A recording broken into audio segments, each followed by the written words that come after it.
L'histoire commence lorsqu'on aperçoit deux filles collées à notre protagoniste. L'une des filles s'approche du protagoniste, exhibant tous ses atouts devant lui.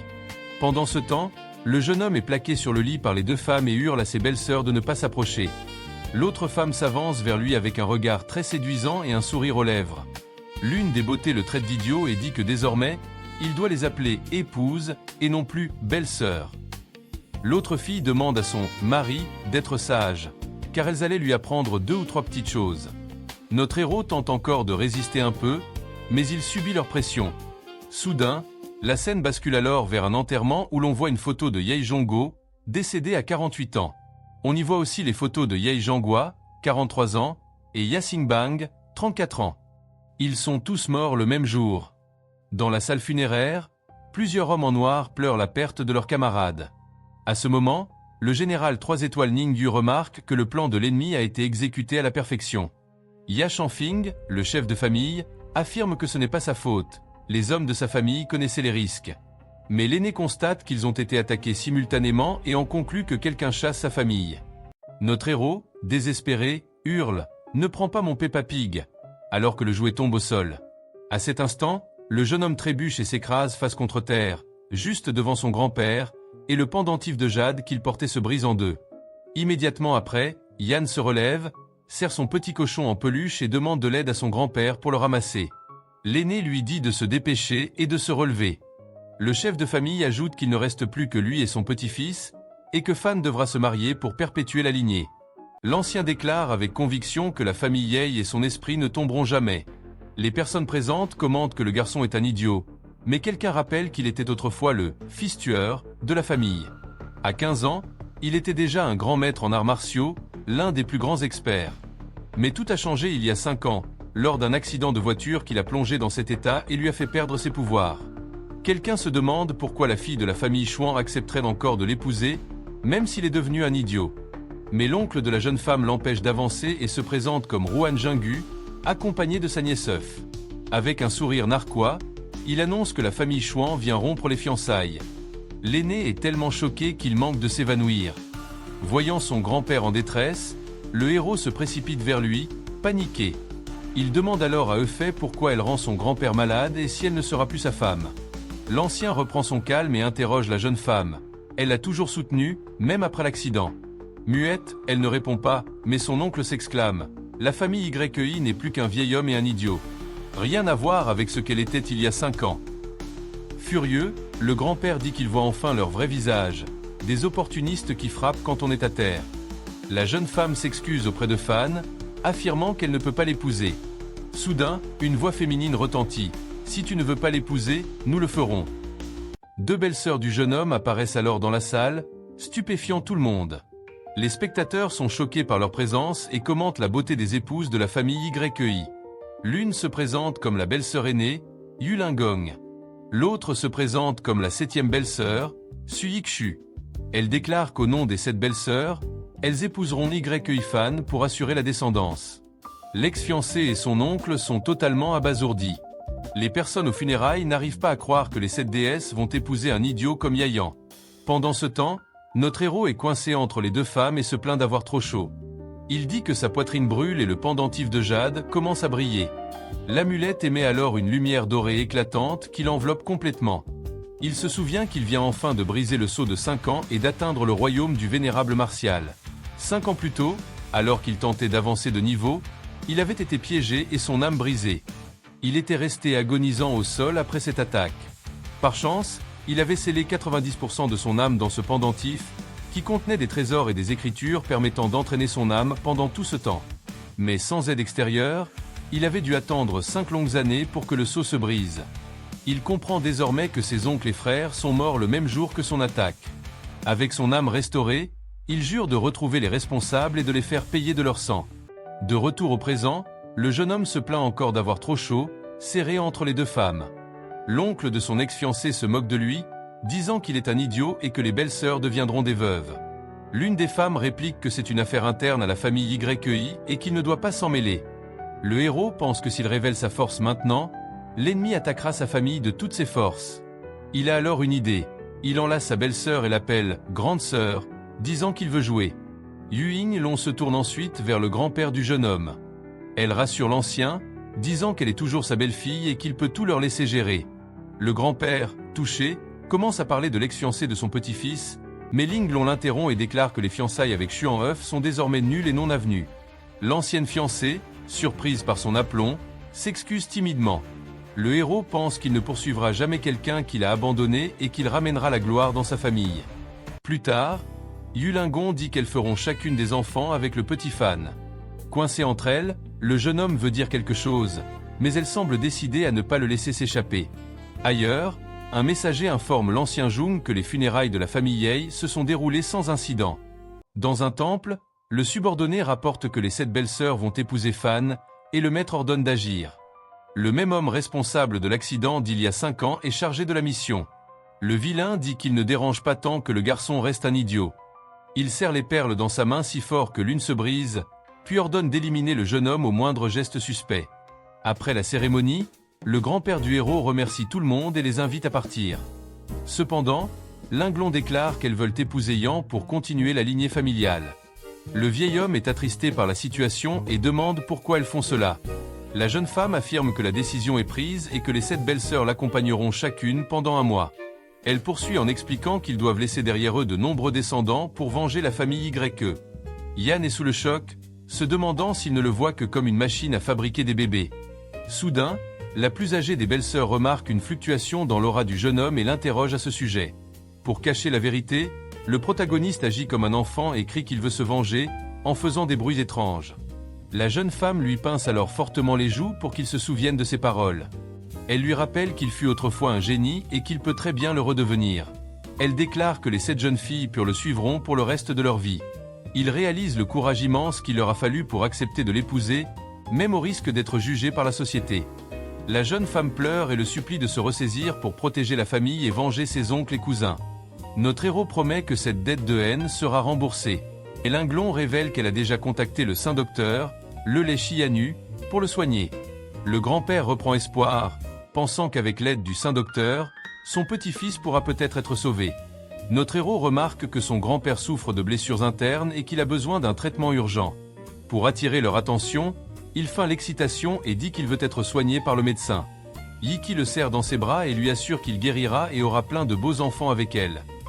Linglong décide ensuite de poursuivre le plan et dit à Yikshu d'accompagner Yan pendant un mois. Alors que la jeune femme le serre contre elle, le grand-père les remercie pour tout ce qu'elles font pour la famille. La plus âgée répond qu'ils sont une famille et qu'il n'y a pas besoin de formalités. Le vieil homme donne un petit coup au garçon et le prévient de bien traiter la jeune femme, sinon il ne lui pardonnera jamais. Yafan pense que ses 7 belles-sœurs sont désormais ses épouses et qu'il va toutes les choyer. Mais il sait qu'il devra leur faire un peu de peine pendant un moment, juste au moment où Yikshu dit qu'elle va le ramener. À cet instant, la femme mentionne un banquet d'affaires organisé par Zeda Tianlong et dit que c'est une bonne occasion pour lui de sortir. En entendant ce nom, le jeune homme se rappelle l'accident de voiture d'il y a 5 ans, lorsqu'il fut attaqué. Il se souvient des instants douloureux au sol avant de perdre connaissance. Il avait alors aperçu un homme au visage marqué par une cicatrice juste avant de s'évanouir. Le protagoniste se souvient ensuite avoir vu ce même homme cicatrisé à côté de Zhao Tianlong lors des funérailles. Il en conclut que l'accident est lié à la famille Zhao et que sa vengeance commencera avec eux. La scène se déplace ensuite à la résidence de la famille Xuan, où vit l'ancienne fiancée du jeune homme. Là, l'oncle de la jeune femme la gronde parce qu'elle n'est pas prête pour le banquet du jeune maître. La jeune femme, les larmes aux yeux, répond qu'elle n'a pas la tête à faire la fête. Son oncle s'énerve et lui demande si elle pense encore à Yifan, lui disant que la famille Yi est finie. Fatiguée de discuter, la jeune femme accepte d'y aller, et son oncle lui dit de se préparer pour la soirée. Il pense qu'elle est jeune et qu'elle doit faire cela pour le bien de la famille Xuan. Pendant ce temps, la jeune femme est à genoux, complètement dévastée, les yeux remplis de larmes, en pensant au protagoniste.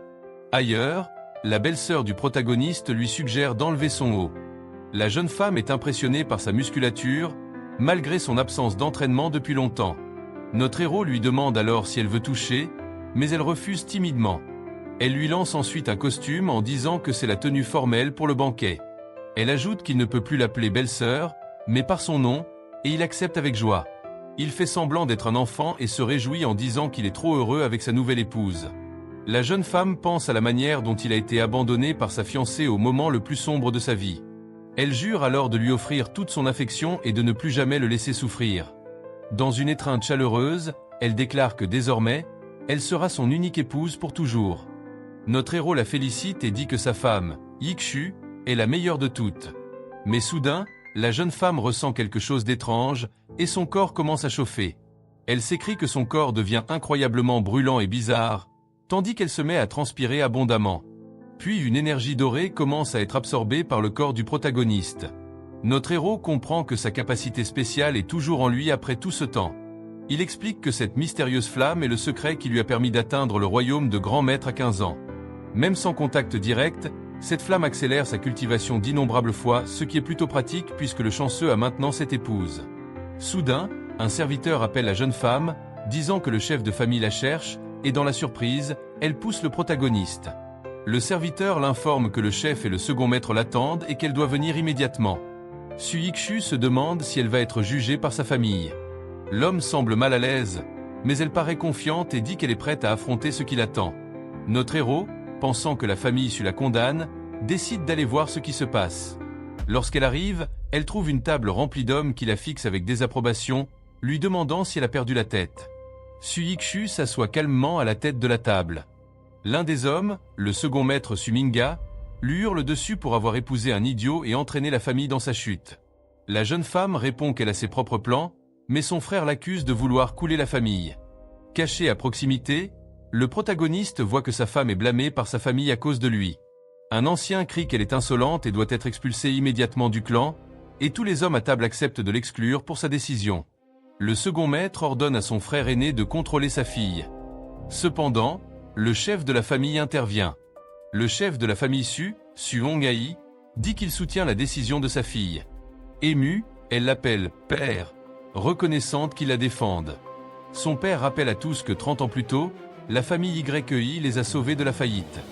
Il affirme ensuite que sa fille n'a rien fait de mal et dit à tous ceux qui ne sont pas d'accord de partir. Soudain, les téléphones de tous les membres de la famille se mettent à sonner en même temps. Quelqu'un annonce qu'un fournisseur refuse de travailler avec eux, et d'autres reçoivent de mauvaises nouvelles également.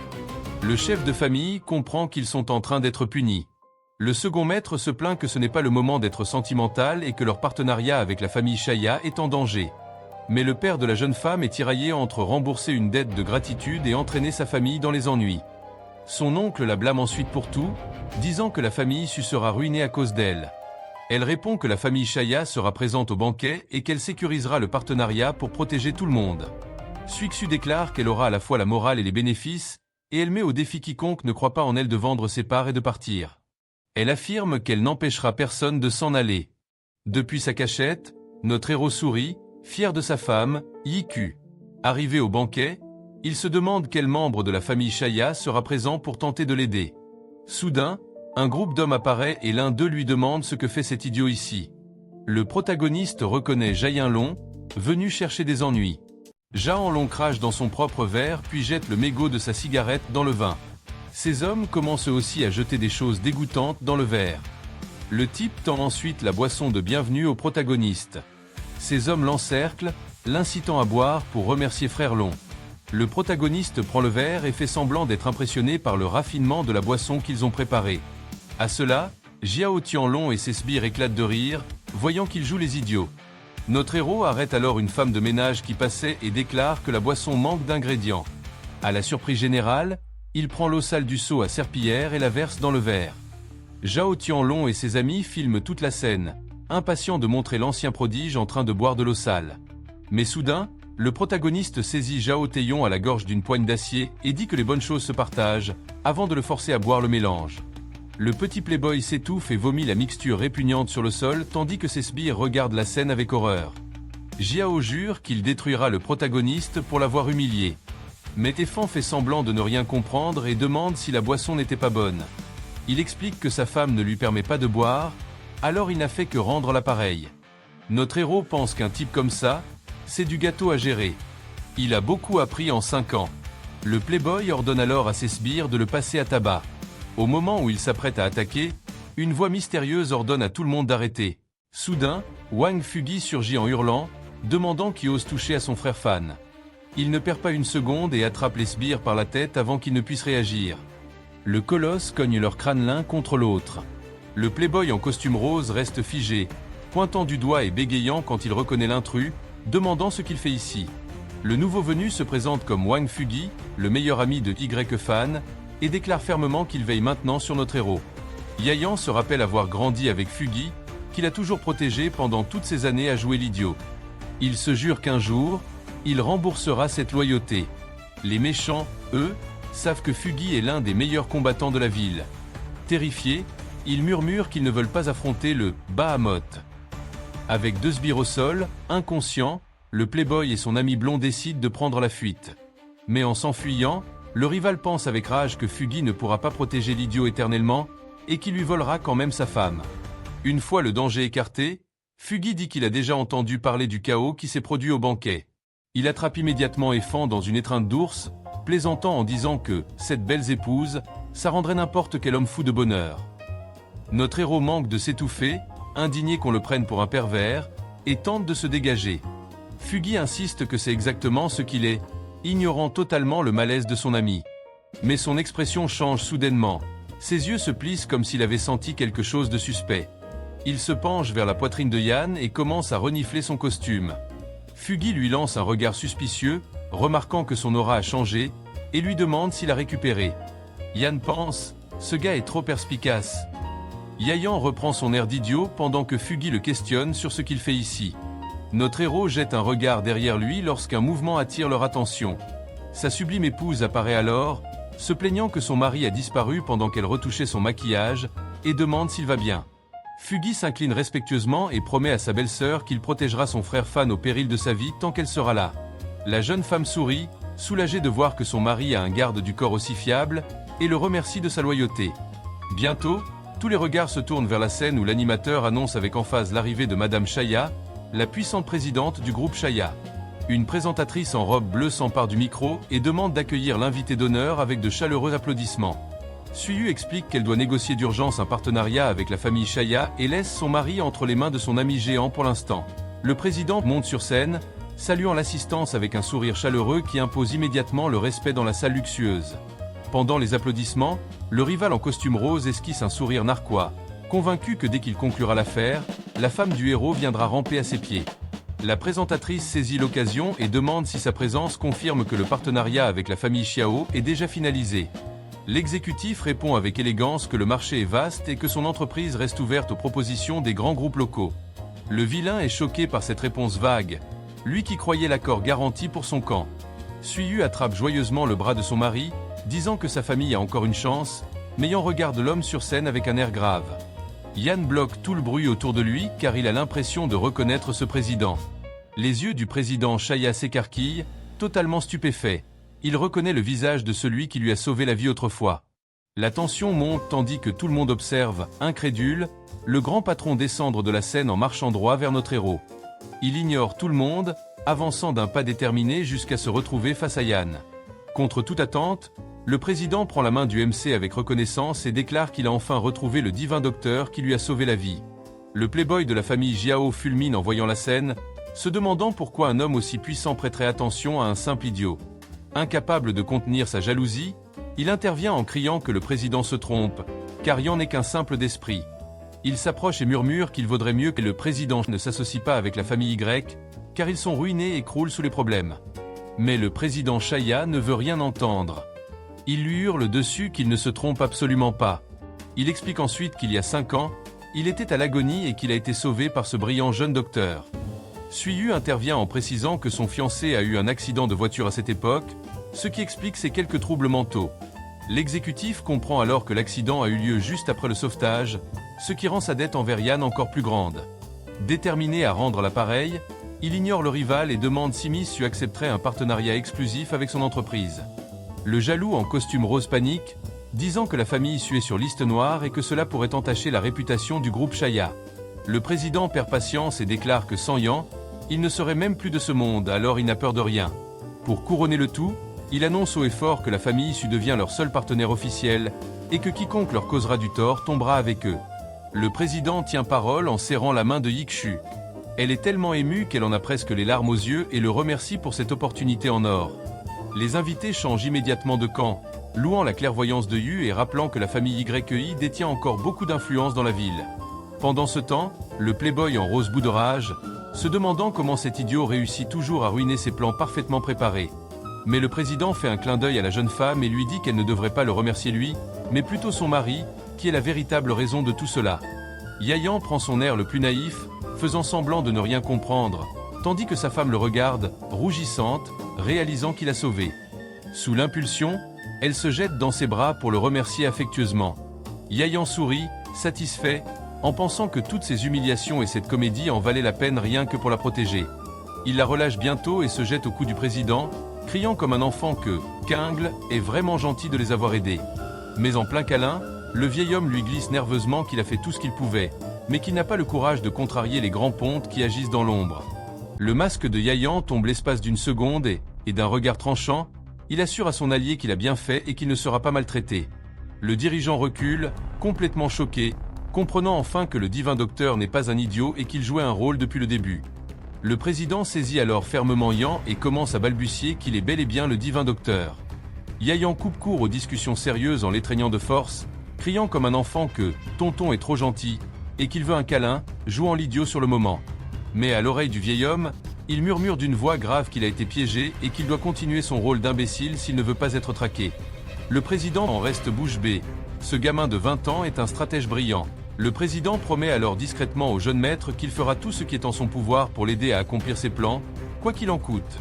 Le playboy en costume rose panique en demandant ce qu'il en est de l'accord avec la famille Xiao, persuadé que la collaboration était acquise. Yayan, de retour dans son personnage, se cache derrière sa femme en criant que le méchant veut lui voler sa femme sous ses yeux. Le président comprend immédiatement le message et reconnaît la première mission de loyauté de son allié. Sans hésiter, il assène une énorme gifle au jaloux en costume rose, qui ne l'a pas vu venir. Le président remet sa cravate en place et demande froidement à quel moment il aurait accepté quoi que ce soit avec cet incapable. L'héritier Xiao se tient la joue, les larmes aux yeux, demandant pourquoi il a été frappé sans raison devant tout le monde. Le président le fusille du regard et déclare que rien que pour avoir convoité la femme d'un autre, il mérite une bonne leçon sur le champ. Il appelle ensuite la sécurité et ordonne qu'on mette le playboy dehors, prétextant qu'il est ivre et extrêmement impoli envers les invités d'honneur. Le type hurle qu'il n'a rien bu, mais personne ne l'écoute. Une fois le déchet sorti, le président invite le couple dans un endroit plus calme pour finaliser l'accord en paix. À l'extérieur, l'humilié est soutenu par ses sbires, tremblant de rage d'avoir été jeté à la rue comme un moins que rien. Il essuie son visage, furieux, et blâme notre héros pour tout, jurant que Y-Fan paiera très cher l'humiliation de ce soir. C'est alors que son ami blond s'approche avec un sourire mauvais et demande si les hommes de main sont prêts pour l'attaque. Le playboy confirme d'un regard dément que le piège est en place et garantit que le héros ne rentrera pas vivant. Pendant que la conspiration se met en marche, la voiture rouge du couple glisse tranquillement dans les rues désertes de la ville, ignorant le danger. À l'intérieur, un silence étrange s'installe tandis que Yixi conduit. Incapable de détacher son regard de son mari, elle observe son profil éclairé par la nuit et se demande, choquée, comment elle n'a jamais remarqué à quel point il était beau. Son visage devient rouge comme une pivoine, son cœur bat plus vite, elle est complètement amoureuse. Yayan garde son air mystérieux et confiant, sans se douter qu'elle le dévore des yeux. Il finit toutefois par briser la glace en posant une main sur sa cuisse et en lui demandant franchement si elle le trouve très beau. Elle essaie de rester calme en balbutiant, mais notre héros la taquine. Si elle aime ce qu'elle voit, elle peut avoir un... L'imagination de la jeune femme s'emballe. Elle se met à fantasmer qu'elle doit absolument avoir un enfant avec son innocent mari. Elle serre le volant, nerveuse, imaginant la honte qu'elle ressentira quand elle devra apprendre au petit naïf comment faire un bébé. Voyant son agitation, Yem pose une main sur sa cuisse et lui transfère un peu d'énergie spirituelle, lui demandant pourquoi elle est si rouge. Le contact magique agit instantanément. Yiku laisse échapper un léger gémissement en sentant une chaleur intense et agréable envahir tout son corps. La voiture dérape légèrement lorsqu'elle perd le contrôle de ses sens, submergée par ce moment brûlant. Yayan remarque qu'elle se comporte étrangement. À chaque contact intime avec lui, elle ressent cette énergie chaude parcourir son corps. Notre héros devient pensif et commence à suspecter que le secret pour retrouver ses pouvoirs monstrueux pourrait être le contact physique avec elle. La jeune femme, elle, s'en moque totalement. Tout ce qu'elle voit, c'est qu'elle a tiré le gros lot. Son mari magnifique est désormais entièrement à elle. Follement amoureuse, elle l'enlace et déclare qu'il lui appartient et qu'ils doivent absolument faire un bébé immédiatement. Mais l'ambiance romantique se brise d'un coup lorsque les yeux de Yan se durcissent, il sent une intention meurtrière. Il invente une excuse bidon, disant qu'il doit aller faire pipi dans les buissons, et demande à sa femme d'arrêter la voiture. Elle accepte, encore un peu chamboulée. Il sort du véhicule, lui fait un grand signe idiot et lui dit d'attendre une minute. Caché dans l'ombre, le playboy observe de loin et n'arrive pas à croire sa chance en voyant l'imbécile s'éloigner seul, loin de la sécurité de la voiture. Avec un sourire sinistre, il ordonne à ses hommes de le suivre et de l'éliminer dans la forêt sombre sans laisser de traces. Sous la lumière de la lune, un groupe de types fouille les bois sombres à la lampe torche. Le chef de l'équipe est furieux, hurlant que leur cible a disparu trop vite. Il repère alors un homme en costume debout non loin. Le méchant attrape l'épaule du jeune homme, croyant avoir rattrapé le fugitif, et dit « Cette fois, tu ne t'échapperas pas ». Mais quand le jeune homme couvert de taches de rousseur se retourne, il réalise qu'il s'est trompé de personne. Agacé, le chef le relâche et demande s'il a vu quelqu'un habillé comme lui passer par là. Le jeune homme pointe au loin aimant, disant que la cible est partie derrière les rochers. Toute la bande s'élance dans la direction indiquée, tandis que leur chef marmonne ce qu'il fera à la fille lorsqu'il l'aura attrapée. Dès qu'ils disparaissent, un sourire sinistre s'étire sur le visage de notre héros déguisé. Yayan observe froidement les imbéciles courir plus profondément dans la forêt, suivant la fausse piste. Soudain, le chef s'arrête, sentant que quelque chose cloche, et réalise qu'il s'est fait avoir comme un débutant. Notre héros apparaît juste derrière lui, disant que ce n'était pas un piège, mais que le fugitif a laissé un message. Le criminel se retourne et demande lequel. Avec un regard meurtrier, Yayan révèle que le message était de les éliminer tous. Le chef gèle de peur en voyant ce regard psychotique, incapable de réagir.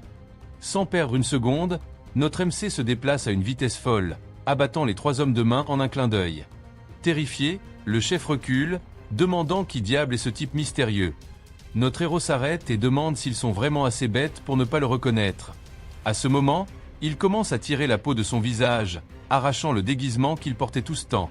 En voyant son vrai visage, le chef devient livide. C'est le même Y-fan qu'il avait toujours méprisé. La terreur pure envahit ses yeux. Il vient de comprendre qu'il s'en est pris à la mauvaise personne. Tremblant, il pointe un doigt vers lui, hurlant qu'il faisait semblant d'être lent d'esprit toutes ces années. Il comprend enfin que ce gamin est un maître en arts martiaux et que sa vie est finie. Avec un sourire sombre, Yayan fixe sa proie et lui dit que leurs crimes vont bien au-delà de simples insultes. Puis il pointe l'homme balafré, reconnaissant son visage depuis une ancienne scène d'accident. Désespéré, le sbire se met à pleurer et à supplier, rejetant toute la faute sur le jeune maître qui avait donné l'ordre. Ignorant ses pleurnicheries, notre MC concentre une quantité monstrueuse d'énergie dans sa main, qui s'enflamme instantanément. Sans la moindre pitié, il déclenche une attaque brûlante qui réduit l'ennemi en cendres. Le spectacle est trop pour le chef, qui s'effondre au sol. Et disons simplement qu'il a un petit accident de peur en voyant cette technique infernale. Yayan explique calmement que son énergie vitale possède l'attribut d'un feu incendiaire. Notre héros révèle que tout ce pouvoir incroyable provient d'une flamme mystique brûlant à l'intérieur même de son corps. Terrifié, le méchant le supplie de l'épargner, avouant qu'il a été forcé par la puissante famille Liu de la capitale. En entendant ce nom, notre MC reste stupéfait. Cette famille servait autrefois loyalement son grand-père. L'image de l'ancien chef, l'ancien Le, traverse son esprit. Il n'arrive pas à croire qu'un serviteur aussi fidèle ait pu le trahir. Le voyou continue en disant que l'ordre final venait d'une personne encore plus importante et influente à Shangjing. Perdant patience, notre MC l'attrape par la gorge, exigeant de savoir qui est ce mystérieux commanditaire. À peine capable de respirer, le lâche jure qu'il ne connaît pas son nom, qu'il ne fait que suivre des ordres transmis par la chaîne de commandement. Soulevé par le coup, le chef de gang pleure et promet que, s'il est épargné, il n'en parlera à personne. Yayan lui demande sarcastiquement s'il pense réellement pouvoir garder un secret aussi sérieux. L'ennemi jure que oui, croyant enfin avoir convaincu le monstre de le laisser partir. Mais la réponse arrive sous la forme d'un blast d'énergie qui consume son corps en un instant. Tandis que les cendres retombent, notre MC dit froidement « Dommage, mais je ne fais pas confiance aux vivants ». Sachant désormais qui sont les traîtres, il décide d'éliminer chaque famille rivale une par une. Dans la nuit, on voit notre protagoniste observer sa femme qui court affolée dans la forêt sombre à sa recherche. Wu semble terrifiée, hurlant désespérément son nom, elle qui n'a jamais l'habitude de quitter la maison pour un endroit aussi dangereux. Yan la regarde, touché, comprenant que sa femme a surmonté sa peur des rats et de l'obscurité juste pour venir le chercher. Alors il sort des ombres avec un sourire pour la rassurer, lui disant que tout va bien et qu'il a déjà réglé ses affaires. Elle soupire de soulagement en voyant que son mari est entier, mais lui demande inquiète pourquoi il a mis autant de temps. Pour détendre l'atmosphère, il pointe le sol en criant, prétendant qu'un énorme rat se trouve à ses pieds. La jeune femme saute dans les bras de son mari, morte de peur, et demande où est passé ce prétendu rat géant. L'espiègle en profite pour la serrer dans ses bras, disant que la créature s'est déjà enfuie, et lui glisse même un compliment sur son parfum. À cet instant, elle devient toute rouge, réalisant qu'il a piégé juste pour pouvoir la prendre un peu dans ses bras. Notre héros la soulève alors dans ses bras façon princesse, disant qu'il va la porter jusqu'à la voiture pour assurer la sécurité de sa belle dame. Le couple s'en va dans une ambiance romantique, mais la scène coupe vers des guetteurs cachés dans une voiture. Les espions, confus, voient le protagoniste repartir indemne et se demandent ce qui est arrivé au jeune maître Jiao. Paniqués, ils accourent en criant le nom de leur patron, mais ne trouvent qu'un espace vide, aucune trace de lui ni de ses hommes. La nouvelle arrive rapidement au manoir de la famille Xiao, où c'est le chaos total après la disparition soudaine de l'héritier. Le chef du clan Place explose de rage, exigeant de savoir comment 2 personnes vivantes ont pu disparaître comme ça. Les subordonnés tremblent en expliquant que 100 hommes ont fouillé le parc et la rivière 8 fois sans trouver le moindre indice. Ils rapportent aussi qu'un mystérieux expert a mis tout le monde à terre en 2 minutes et a enlevé les cibles avec une facilité extrême. En sueur froide, le vieil Duchamp se demande si la famille y a engagé quelqu'un ou si les fantômes d'il y a 5 ans sont revenus. Il hurle ensuite l'ordre de reprendre les recherches immédiatement et de signaler tout indice trouvé. En marchant dans le couloir, le méchant déplore la disparition de son bras droit et regrette de ne pas avoir éliminé Yan il y a des années. Lorsqu'il ouvre la porte de son bureau, il se fiche complètement. Quelqu'un est assis calmement à son bureau en l'attendant. Le vieil homme pointe un doigt tremblant et hurle, exigeant de savoir qui ose s'introduire ainsi chez lui. Yayan affiche un sourire sinistre et lui répond qu'il est la personne qu'il a tenté de faire disparaître il y a 5 ans. Le vieux traître est choqué. Il comprend que notre héros n'était pas dupe, mais jouait en réalité l'idiot depuis tout ce temps. Pris de panique, il tente d'appeler à l'aide, mais un objet fend l'air avant qu'il puisse crier. Un stylo traverse sa main et la cloue contre le mur, le faisant hurler de douleur. Le cri est immédiatement étouffé par un tissu qui recouvre sa bouche. Yayan le prévient froidement que s'il répond honnêtement, il souffrira un peu moins. Le captif se débat, terrorisé, à peine capable de respirer. Notre héros lui demande si Tianlong a trouvé la mort par sa main, et se moque, lui demandant pourquoi il garderait un assassin pour fêter la nouvelle année. Tremblant, le vieux avoue qu'il ne faisait qu'obéir à des ordres venus d'en haut. Le protagoniste le coupe et exige de savoir qui, en dehors des familles Wong et Li, sert la famille Lu. Le captif avoue que seules ces 2 familles le font, mais prévient qu'il existe des experts cachés qui surveillent le clan YEI. Yayan insiste pour connaître l'identité du véritable chef derrière la famille Lu. Le vieux dit ne connaître qu'un certain jeune maître Zhou, ajoutant que leur pouvoir est immense, au point de décider du gouverneur de la ville. Il ajoute qu'il est impossible de les vaincre. Notre héros saisit le vieil homme par le cou et lui dit de ne pas se soucier de ça. L'homme hurle qu'il a encore un indice. Le MC lui ordonne de parler vite. Le traître révèle qu'ils ont attaqué la famille YEI non seulement pour le pouvoir mais aussi pour trouver un objet très particulier. En entendant cela, notre héros resserre sa prise autour de son cou et exige de savoir quel objet c'est. Mais l'homme bave de terreur, jurant qu'il n'en sait rien, qu'il n'est qu'un pion dans leur jeu. Yafan perd patience et lui dit que s'il ne sait rien d'utile, il n'a aucune raison de continuer à respirer. D'un geste rapide, notre héros libère une énergie dorée et élimine l'ennemi sur le champ, ne laissant aucune trace. Le lendemain, la ville est sous le choc. La famille Xiao a été complètement anéantie durant la nuit.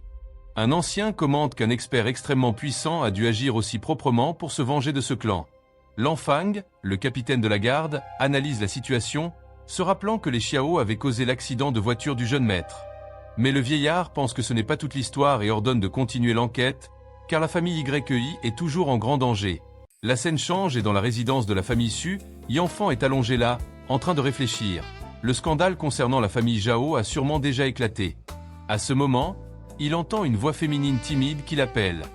Il lève les yeux et voit Yixi dans une magnifique robe, lui demandant si elle est belle. Elle pense qu'il est temps de se donner à lui et peut-être de lui apprendre 2 ou 3 choses. Notre héros lui répond qu'elle est la plus belle de toutes, ce qui rend Yixi toute heureuse. Toujours rouge de gêne, elle s'approche du lit et invite Yan à jouer.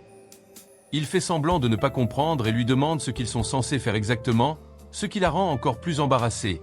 La jeune femme finit par avouer d'un coup qu'ils vont dormir ensemble, pour qu'elle puisse avoir son bébé. Yan plaisante en disant qu'ils dorment déjà, mais elle lui répond que ce n'est pas ce genre de dormir dont elle parle.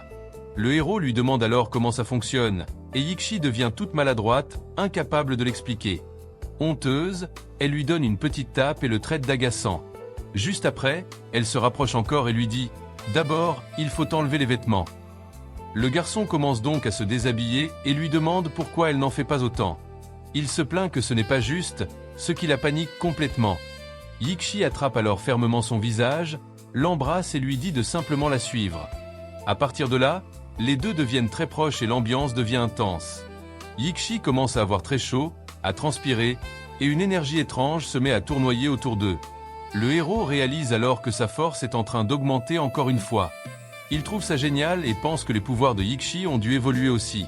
Pendant ce temps, dehors, les gardes entendent tout et commencent à discuter de l'énergie du garçon. L'un d'eux dit que Mademoiselle Su sera bénie et qu'ils forment un couple parfait.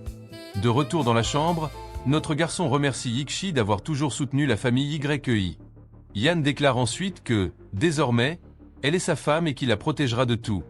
On passe au manoir de la famille Su. Un jeune homme arrive et demande à son père s'il pense que Yan est derrière l'attaque contre la famille Zhao. L'homme âgé, furieux, ordonne à son fils de se taire immédiatement. Il dit que la famille YEI est leur bienfaitrice et qu'il serait heureux de voir Yan se rétablir. Le jeune homme s'inquiète, se demandant ce qui va se passer si le héros découvre la vérité. Il continue de parler des biens de la famille YEI, mais son père le gifle et le fait taire. Il explique qu'il a déjà enquêté. Ce n'était pas Yan, mais quelqu'un revenu pour se venger de Xiao Duxing. Le fils est sous le choc et demande qui peut bien être cet expert de niveau grand maître. Une image lui traverse l'esprit. Le père révèle alors que son nom est Fan Yi. Le fils dit qu'il n'a jamais entendu ce nom, mais son père répond que seules ses compétences comptent. Le jeune comprend alors ce que son père prépare. Celui-ci dit qu'ils doivent retrouver cet homme pour régler une affaire importante. Le fils réalise que son père veut engager cet expert pour éliminer Yan et toute la famille YEI. Excité, il court exécuter l'ordre. Le père, avec un regard malveillant, pense que les jours de chance de Yan sont comptés. Le lendemain matin, on voit notre héros et Yixi blottis l'un contre l'autre après leur nuit. Yixi est aux anges, souriant dans les bras de Yan. Mais la romance est interrompue lorsqu'une servante frappe à la porte pour annoncer un visiteur. Surprise, Yixi se réveille. Mais Yan la ramène contre lui, indifférent aux visiteurs, il veut juste rester avec elle. Yixi, gêné, demande qui peut bien le chercher si tôt. La servante répond que c'est Mademoiselle Xuan Yufei. Les deux en restent choqués. Jalouse, Yixi pince violemment la joue du héros, lui arrachant un cri. Elle le fusille du regard et lui rappelle que son ex-fiancé est derrière la porte. Yan en profite pour lui demander en riant si sa femme est jalouse, mais elle nie aussitôt. Alors il lui propose de descendre ensemble voir Xuan Yufei, puisqu'elle n'a soi-disant rien à craindre. Le couple s'habille et sort, bras dessus bras dessous. Dehors, l'ex-fiancé les fixe, le visage sombre. En voyant à quel point ils forment un beau couple, Yufei ressent un pincement au cœur. Yixi attaque aussitôt. Pourquoi est-elle revenue? Est-ce pour se moquer de Yan encore une fois? Yufei s'approche et dit qu'elle est venue s'excuser, expliquant que c'était la faute de son oncle. Le héros pense qu'elle a effectivement une personnalité faible et a probablement été forcée. Une voiture de luxe arrive. Un jeune homme appelle Xuan Yufei. C'est le Nian, maître de la famille Li. Il la prend par le bras et l'invite au cinéma, ce qui la surprend complètement. Elle s'énerve, demandant qui lui a dit qu'elle était là, elle devine déjà que c'est son oncle. Yan est furieux, il était sur le point de lui pardonner, mais elle semble avoir choisi la famille Li, ses ennemis. Yixi pense qu'il doit être dévasté. Elle se place devant lui et accuse Yufei d'être venue juste pour fanfaronner, pas pour s'excuser. Yixi déclare alors qu'elle est la femme des Fan, et dit à Yufei de ne plus l'approcher. Pour rendre les choses claires, elle se tourne vers Yan et, sans hésiter, l'embrasse passionnément devant tout le monde. Yufei est complètement choqué. Ils ont clairement atteint un niveau d'intimité bien plus profond. Le baiser continue, laissant l'ex-fiancée muette et incapable de réagir. Avec un air victorieux, Yixi lui dit de partir pour son propre bien. Le héros passe son bras autour de Yixi et dit que puisqu'elle ne le voulait pas, il appartient désormais à une autre. Il ajoute même, en la narguant, qu'il a cette femme et qu'elles sont toutes bien plus belles qu'elle. Brisé, Xuan Yufei répond que si Yan est heureux, alors c'est tout ce qui compte. Les larmes aux yeux, elle leur souhaite du bonheur et s'en va, complètement détruite. Le Nian, perdu, l'appelle et tente de comprendre, mais Yufei le repousse violemment, faisant tomber le bouquet qu'il tenait. Elle s'enfuit et le prétendant court derrière elle. Yann regarde la scène en pensant que certaines erreurs, une fois faites, ne peuvent jamais être réparées. Au manoir de la famille Lou, quelqu'un demande si ce Chaya a perdu la tête. Liran, le chef de famille, est furieux qu'il se soit rangé du côté de la famille YEI et ait coopéré avec le groupe Su. Un subordonné explique qu'il devait rembourser une dette de vie. Le chef s'en moque et décide de faire un exemple. La famille Su doit être éliminée. Il ordonne de s'allier aux familles Wong et Lee pour détruire le groupe Su et ruiner la réputation de Yixi. Avec un sourire cruel, il pense que cette fois, il verra bien qui osera soutenir la famille YEI. On balance du feu, du flow, du contenu fou. Des récaps, des vibes qui te mettent à genoux. Chaque vidéo c'est un monde où tu plonges. Chaque histoire c'est un frisson qui te ronge. Ici on vit, on kiffe, on explose tout. On décortique, on raconte, on fait vibrer des univers sombres, épiques, animés, manhwa, manga, BD, tout est permis. Si t'aimes les bonnes histoires, t'es déjà un ami. Installe-toi, respire un coup. Prépare ton cœur, y'a du lourd partout. Entre deux récaps et une punchline qui tue.